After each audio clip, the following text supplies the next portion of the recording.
શિષ્યવૃત્તિ બંધ થઈ છે એને કારણે આપણા સમાજના જે બાળકો છે એ બાળકો ક્યાંક ને ક્યાંક શિક્ષણથી વંચિત રહી રહ્યા છે। તો એના માટે તમામ મોરચે લડવાની તૈયારી બધાની છે અને આવનાર દિવસોની અંદર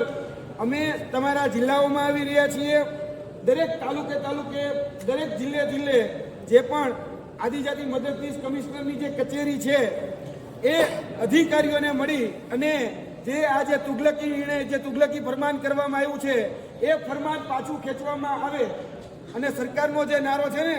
કે ભાઈ એક હે તો સેફ હે, તો સરકારને પણ કહેવા માંગીએ છીએ કે આદિજાતિના બાળકો માટે શિષ્યવૃત્તિ હે તો સેફ હે, એટલે એ શિષ્યવૃત્તિથી એમને વંચિત રાખવામાં ન આવે અને આ શિષ્યવૃત્તિ જે છે મેનેજમેન્ટ કોટાની એ ફરીથી બહાલ કરવામાં આવે એ માંગણી સાથે અહીંયા રજૂઆત થઈ છે। આવનાર દિવસોની અંદર અમે તમારા જિલ્લા તમારા તાલુકાઓમાં આવી રહ્યા છીએ, ત્યાં પણ આપણે મદદનીશ કમિશનર જે હોય ત્યાં આપણે રજૂઆત કરવાની છે, એટલે તૈયારી રાખજો। આવનાર દિવસોના 10 દિવસમાં જો નિર્ણય નહીં આવે તો અત્યારે તો બિરસા મુંડા ભવનની આપણે કચેરીનો ઘેરાવ કર્યો છે, તો આવનાર દિવસોની અંદર બાજુની અંદર વિધાનસભા છે એ વિધાનસભાનો ઘેરાવ કરવાનો છે ને?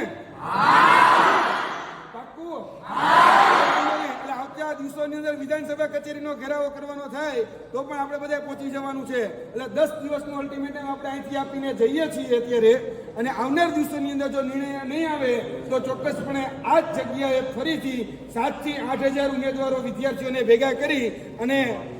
અને વાલીઓ સાથે આવતી વખતે જ્યારે આપણે આવીએ ત્યારે આપણા વાલીઓ સાથે ભેગા થઈ અને આ જ વિધાનસભાનો ઘેરાવો કરવાનો છે।